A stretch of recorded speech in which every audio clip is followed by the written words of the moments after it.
Think about it. If Xena is still alive, chances are that Eve is too.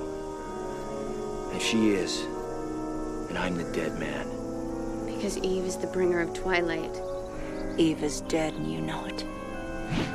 Who asked you? Livia, don't.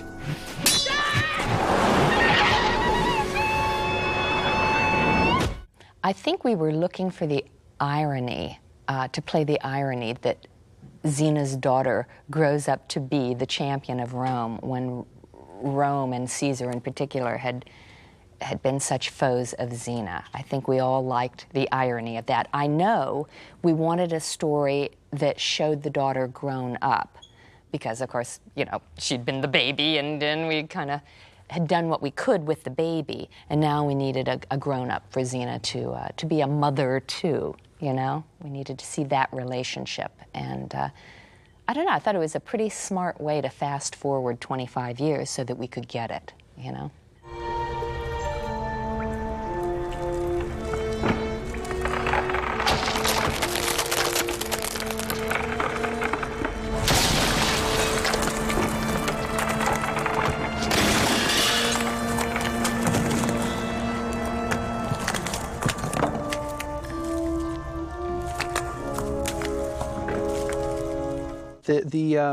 The ice coffins at the beginning of the show, they were made out of, I believe it was just kind of a thick plexiglass.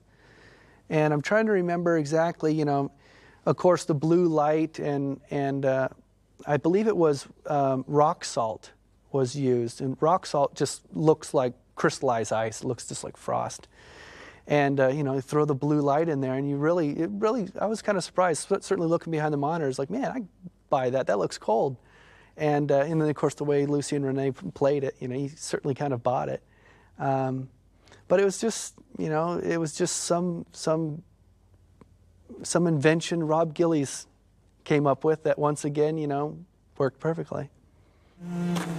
I want you to meet Xena and Gabrielle. This is Virgil. It's a privilege to finally meet you. Hey, apple didn't fall far from the tree. You have a son. Yeah. Was there anything that I tried to incorporate into Virgil that was Joxer's?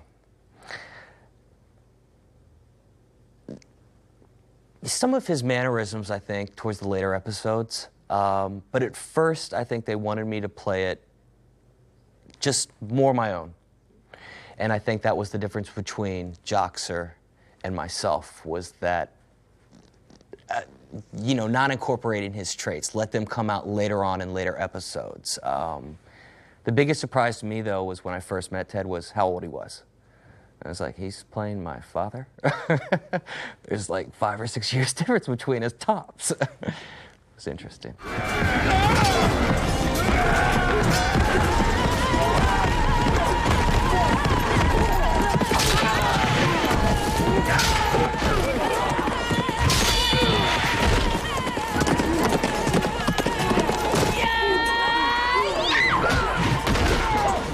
The Livia scream was a combination. It's not something I ever did on set. It's always done afterwards in the looping process.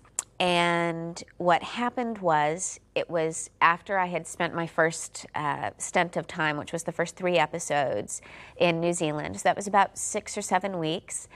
And I was back in LA, and we were doing all of the looping for those episodes. And they said, okay, so it's time for you to make up a war cry. To which I said, what? How does one do that? I have no clue. I feel terribly underqualified. And what we decided to do is we played Lucy's, everybody calls it her yodel, this special thing she's you know, able to do. And then we also played, Hudson just has sort of this primal scream that she does. And we listened to them several times, came up with a few options, trying to combine the two to carry on with the theme of, you know, the 2 mothers. And that's what we did. My war cry ended up being this kind of scream followed by this sort of yelp thingy at the end, which was very specific. It was, you know, you hear it, you know exactly who it is, and you can also see that it has both of the women sort of incorporated into it. The funny part about it is that I've done a few personal appearances since then where they will ask me to do the scream on stage, as I'm sure they ask everybody. And, you know, so the first time I was a little embarrassed and said, okay, fine, of course I will. And I do it for this audience. It was at actually the Pasadena convention, which had thousands of people there. So I do this thing and everybody kind of laughs and, you know, they're amused by the silliness of the whole thing. And do you know that that day I had 4 different people come up to me and tell me that I did it wrong? Is that the funniest thing? I mean, considering that I created it, I hope that I would know what I'm doing. But they were adamant that I had definitely done the wrong war cry. So, you know, hey, it's the best I can do.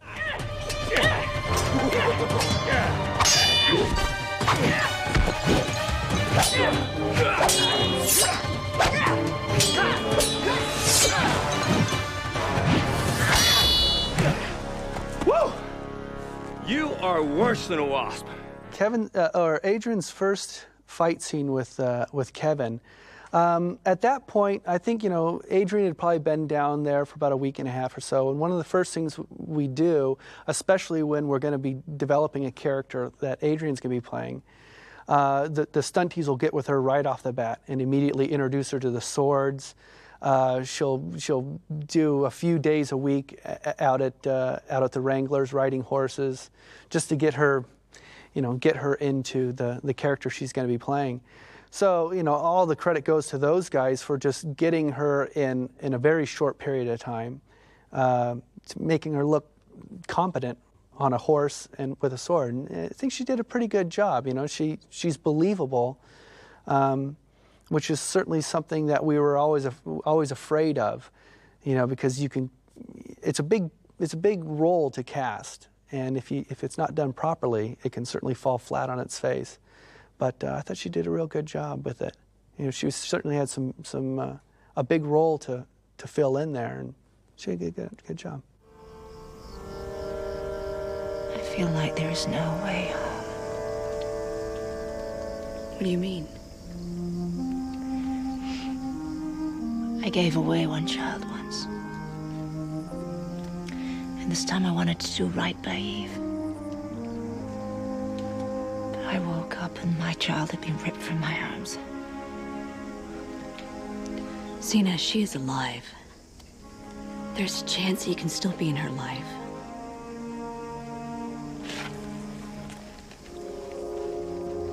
Lucy and Renee work very differently as actors, as everybody does. I mean, every actor sort of has their own path to get to where they need to.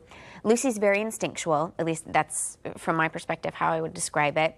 By this point, by the time I joined the cast, she knew her character inside and out. She knew exactly what the choices would be, what she would do, and didn't have to think about it nearly that much. Renee loves to analyze. She will read and read constantly. She sort of goes into it in a much more quiet way and delves into what she thinks her character would do. And that's just kind of how they are, you know, generally as people. Renee's a little bit more reserved, while Lucy's a little bit more well, probably extroverted, maybe would be specifically what it is. But it's both works so well for their characters, but it's also interesting to work with in a great way. It's just, if they feed you in a different way. They're both equally generous in what they give you as actors, but it's just a different experience, which makes it more fun and interesting because it's always different instead of the same thing every day. Where's my daughter, Octavius?